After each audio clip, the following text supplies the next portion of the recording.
సంగారెడ్డి జిల్లా పుల్కల్ మండల్ గొంగులూరు గ్రామంలో కృష్ణాష్టమి వేడుకలు. గొంగులాంబ మాత ఆలయ కమిటీ ఆధ్వర్యంలో కృష్ణాష్టమి వేడుకలు ఘనంగా నిర్వహించడం జరిగింది. అలాగే హనుమాన్ మందిరం వద్ద కూడా హనుమాన్ యువజన సంఘం ఆధ్వర్యంలో భజన చేయడం జరిగింది. గొంగులాంబ దేవాలయం వద్ద అన్నదాన కార్యక్రమం మంతూరి వెంకటరెడ్డి కొడుకు మంతూరి సమరసింహారెడ్డి తాను ఒక్కడే గొంగులూరు దేవాలయం ముందు అన్నదాన కార్యక్రమం చేపడతానని అన్నదాన సత్తర్పణ పెట్టాడు.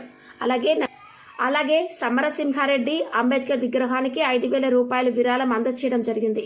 గొంగులాంబ దేవి ఆలయ అర్చకుల ఆధ్వర్యంలో మరియు దేవాలయ కమిటీ ఆధ్వర్యంలో ఘనంగా పూజలు నిర్వహించడం జరిగింది. Sangareddy district reporter B Shamal, దృశ్యం న్యూస్.